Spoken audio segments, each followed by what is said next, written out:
I'm Kevin Logan, Kev the Rev to some who like him. I was born into a family in Bench Hill in Wythenshawe. It was a very good upbringing, working class.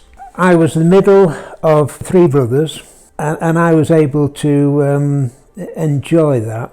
I liked being the middle child. I just went to school. I didn't do very well at school. I was a late developer. It wasn't until after school that I recognised that Manchester United were not going to give me a contract. I decided I'd better go to night school and ended up a lot of my nights when I should have been courting, I should have been going out with the boys, doing one subject after another, trying to catch up. That went on actually for 10 years. I got a job as a messenger on the Daily Mail, and it was tea-boy really, but they gave me good jobs to do in the editorial department, and I just fell in love with it and decided that I wanted to be in this for the rest of my life and started to work in that direction. I was a good goalkeeper and that got me my first job. A sub-editor came to work at the Daily Mail. As I gave him a cup of tea, he said, "I believe you're trying to get a job. I've got just the job for you." Down in the Midlands, 200 miles away. I'd be down there and he could have the goalkeeping job in the Daily Mail team. So that was me, and eventually I wanted to come back north. I was lonely down in the Midlands in Nuneaton. They were advertising for a strange paper called Accrington Observer. I'd had enough information and training to do the job. So I came north and set up office above Dearden Gate in Haslingden, and enjoyed very much getting to know Haslingden and really getting quite a lot of scoops. So much so that the Telegraph came and said, "Why don't you come and join us?"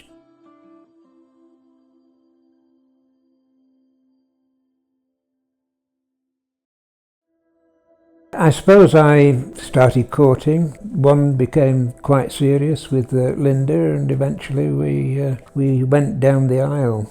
After a lot of turmoil, I was a Catholic, been brought up as a Catholic.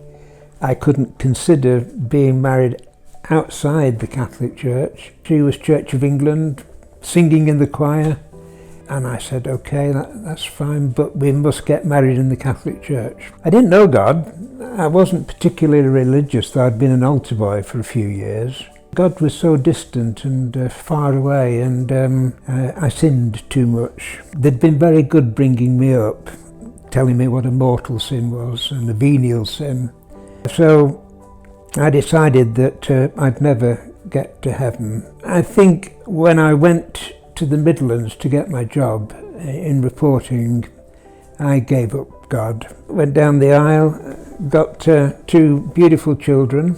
Well, the first child came along and Linda says, "No, that's it, that's enough." I'd been pressuring her about the children being brought up in the Catholic Church. And I have to say, I really wasn't very comfortable with marriage. I didn't actually know what being in love was.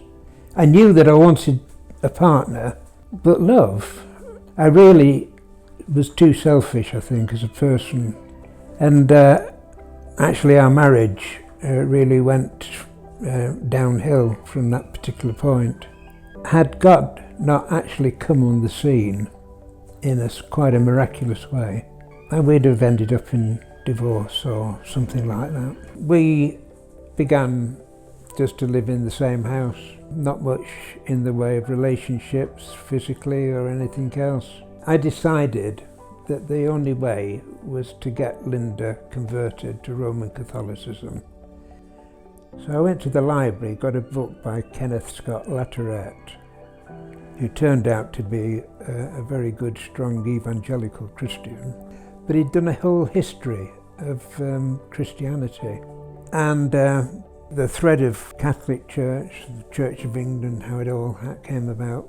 I'd go to her, and say, "How can you be somebody who goes to a church that was just founded on a sex-mad king who wanted 6 wives?" my grasp of history wasn't quite there just at that particular point. And she said, when I brought up this point, it's just a relationship with Jesus. One day I came to the conclusion that I was losing what faith I had in the Catholic Church, because by this time I'd come to the Dark Ages. But then I had nothing. And at that particular point there was a chap called George Story who'd come to the end of my garden. We'd built a bungalow in Holland Lane. We thought, let's go posh. You know, this is going to be our home. It's going to be something that will last us all our lives. Anyway, he'd pop his head over the fence and say, "Are you saved yet, Logan?" And I'd say, "No, not quite yet, but I can introduce you to my priest if you like." I didn't even believe there was a God, and yet I did. And I think in desperation I cried out, because even though I knew I might be going to hell, there was certainly a comfort in having a distant God who was looking after me in some contradictory sort of way.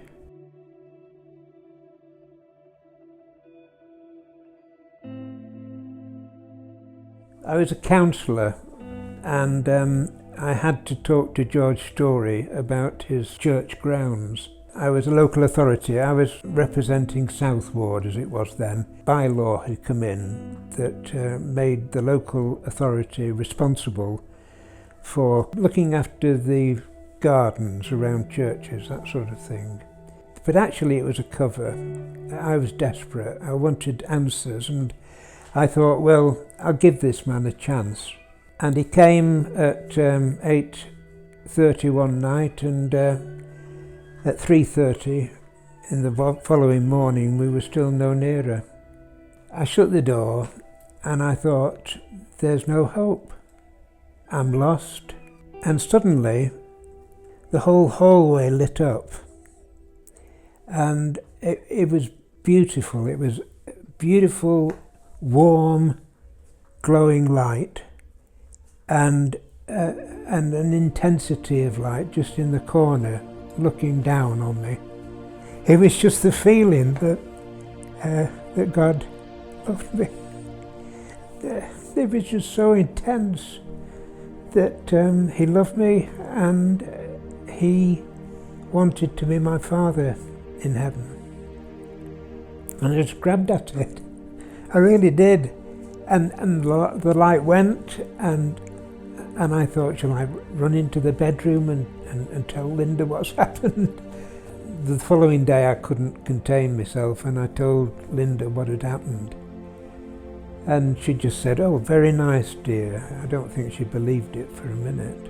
And the following Sunday I went off to go to church, she thought to St. Anne's. But I actually went to Christ Church. George preached, the service went on, but I just felt in the presence of God.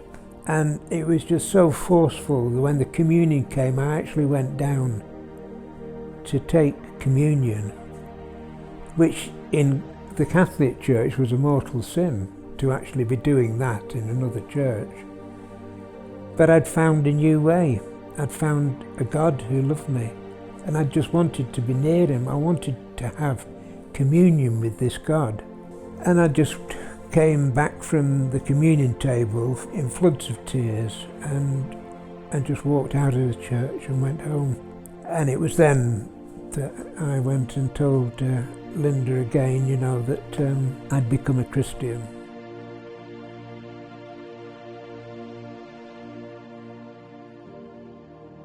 About 3 weeks later, coming to the end of this book that I had now completed, my Kenneth Scott Latterette, and I just felt God was calling me to go and tell the good news.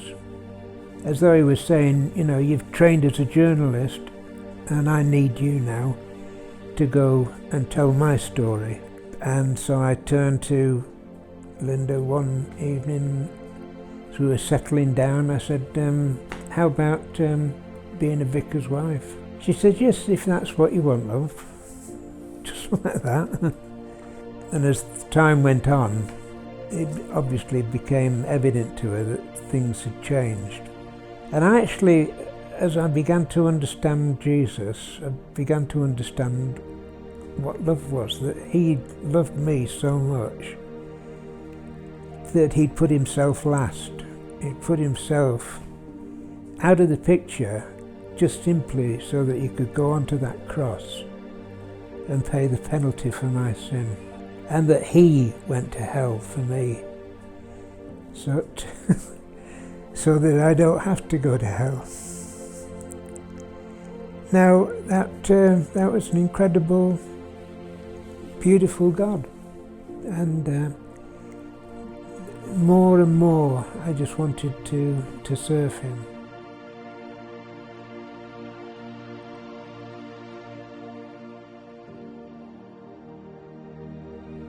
Before I got to college, a miracle happened, I think. I got a job with the Archbishop of York and a mission called Call to the North. It was something where all the churches were getting together to reach out to the people of the North. And my job was to be press officer.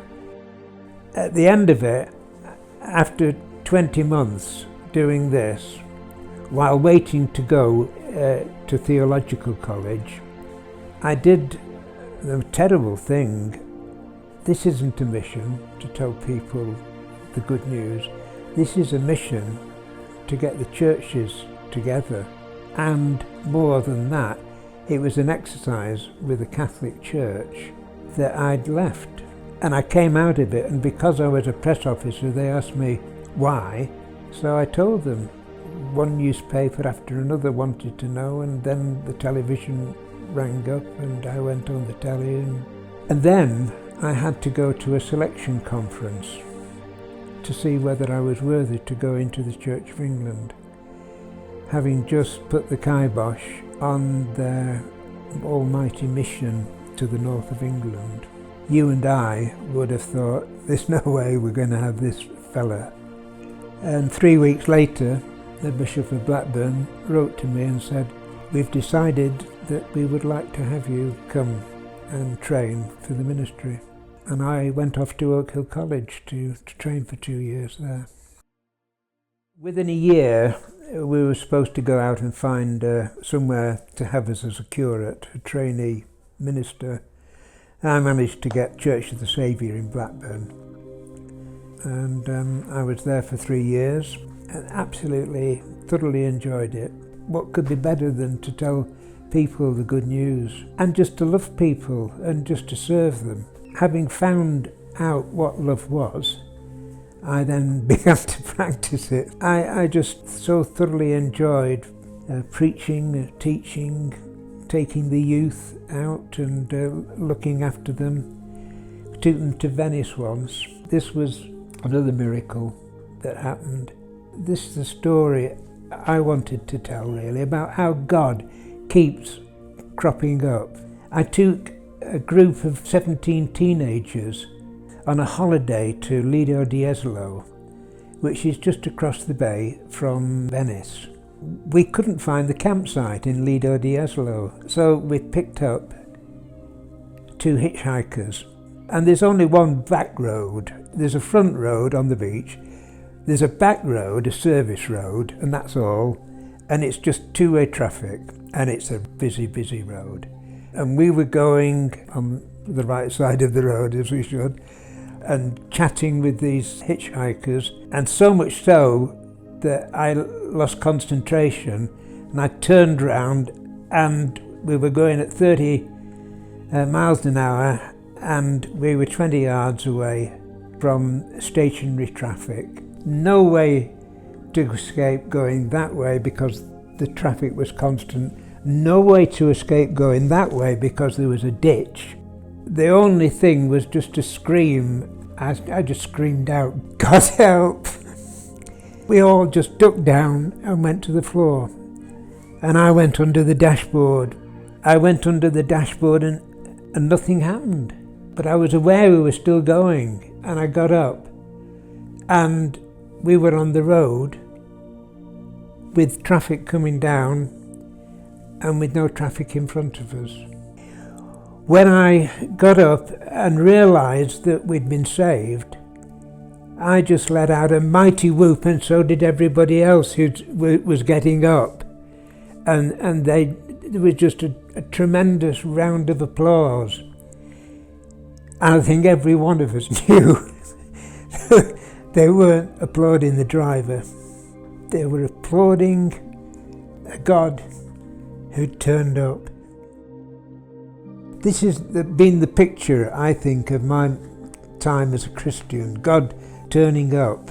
And maybe he's had to do it because I've paid little attention to him in prayer. I should have prayed a lot more. I did, but not enough.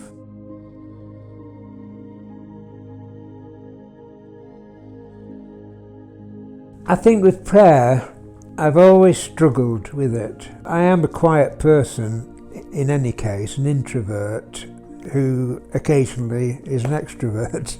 So maybe that's down to it, but I take myself to task time and time again. I wish I had prayed more in my ministry. It would have saved me endless wasted hours, I think.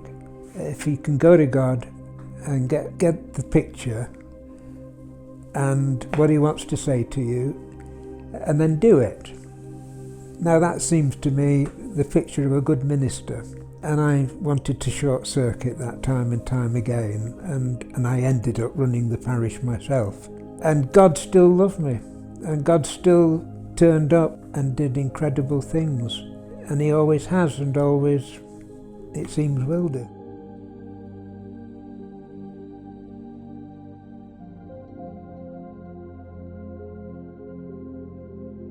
Asda was boasting this had broken the law. And I just felt this is really, we're living in an anything goes age, I know. But to actually, in banner headlines, to say, we will be open on Sunday, we're going to be open, it was just open, flagrant breaking of the law. And it just seemed to be saying, in the community that we were in, to hell with law and order. We're going to do what we want to do, and we're jolly well going to work every hour that God sends us and get rid of this Sunday lark for a start. I just thought what a good idea it would be if I took the evidence, parcelled it up, and then posted it off to the Standards Office that governed, and say, here's your evidence, now please prosecute Asda. And I knew they'd accused me of robbery, so I made sure I kept all the account and showed them that I haven't stolen it. I've just taken evidence and I've passed it on to the authorities, who will return it to Asda, I'm sure. And lo and behold, when it came out, Vicar steals banner, I think was the headlines or something. I took my ladder up, but it was a bit too wonky. I had to ask one of the assistants, in the trolley assistant, to hold it for me while I went up. And as far as he was concerned, I was probably just another maintenance person, So I went up and undid the banner, and then he helped me fold it. We were bothered when Eye Candy was set up, and it was set up in the heart of town, a respectable North East Lancashire community. Eye Candy was placed within a few yards of town bus station, where children came to get their school buses and so on and so forth. So we employed a barrister.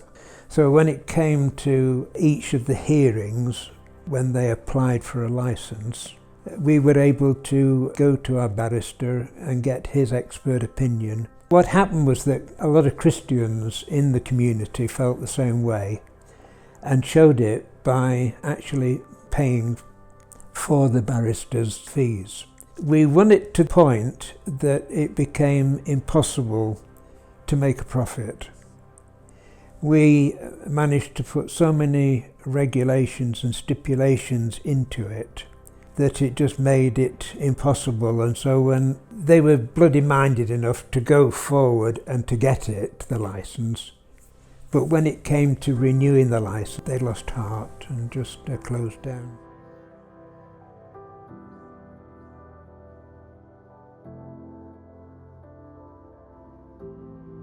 Linda and I managed 33 years together, and the later years were very happy and very enjoyable. I think we'd fallen in love again, and God gave us great work for us to do, and we were very content in being able to serve Him.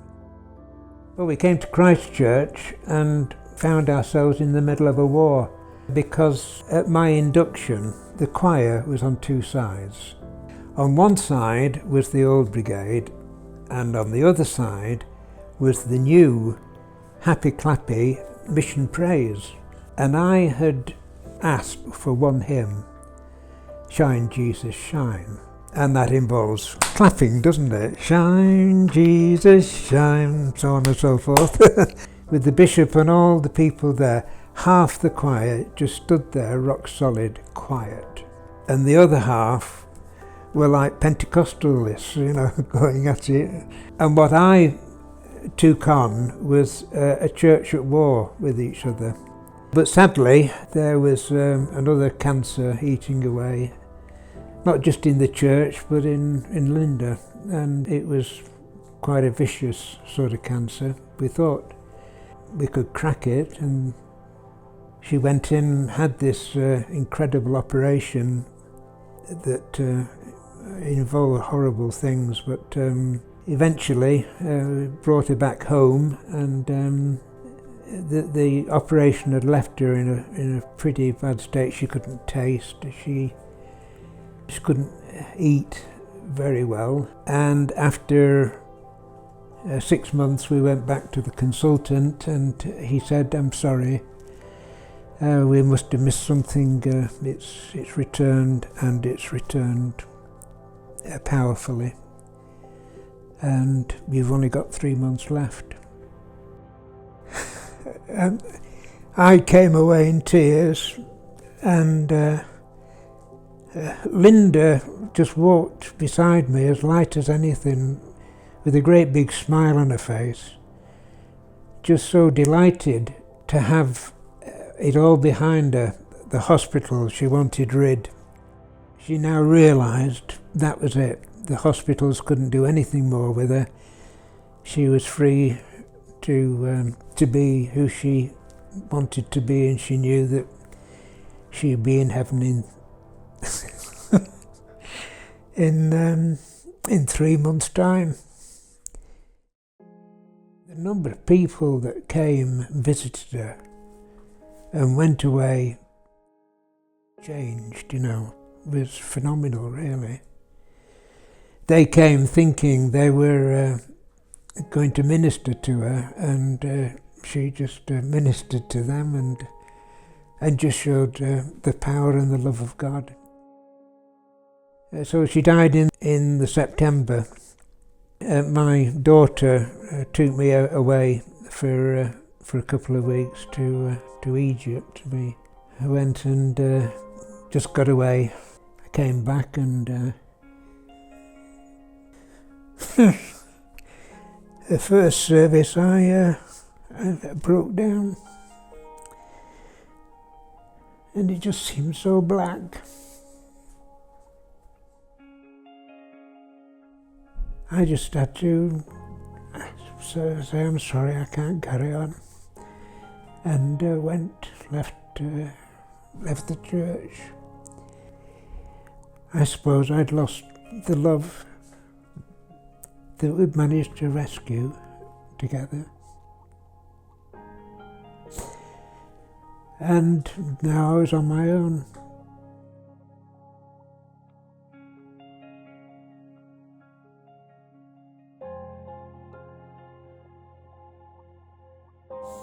Anne was one of the people who came to church. I think it was on Boxing Day.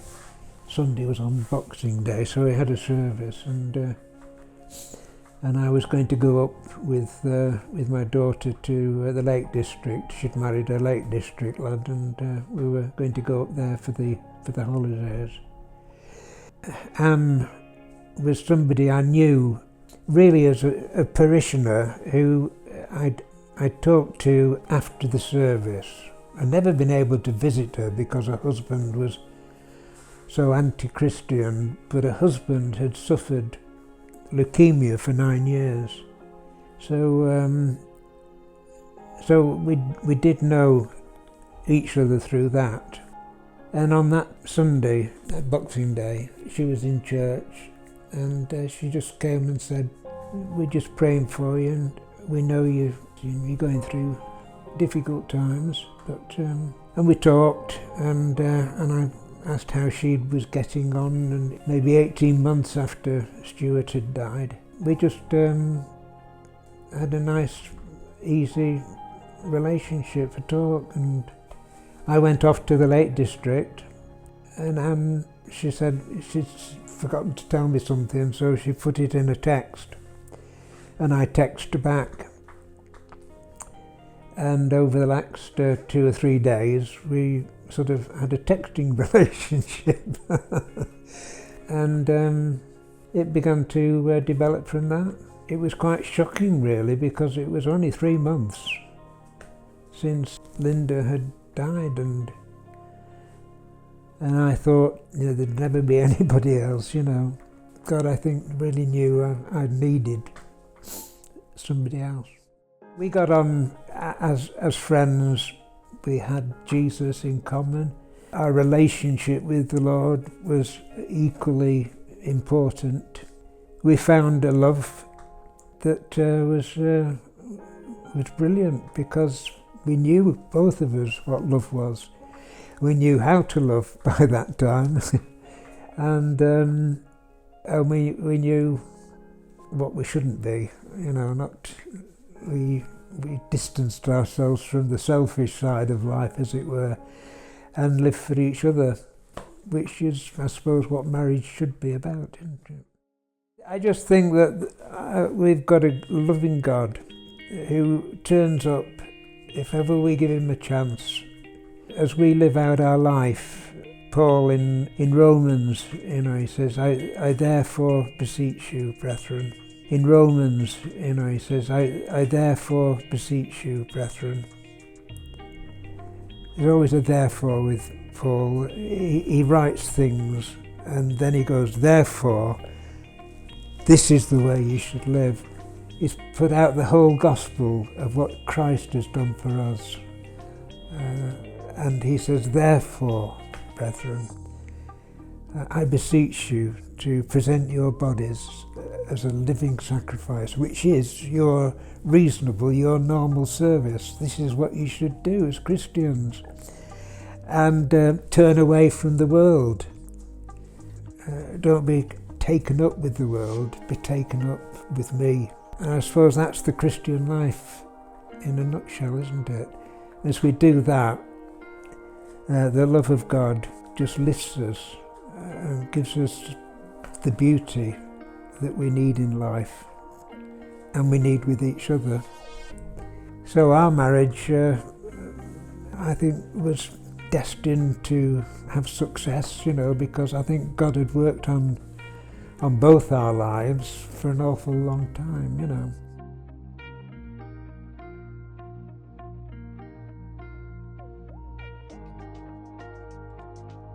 I think, looking back on ministry, God's always turned up, even though sometimes I've been really unfaithful in prayer.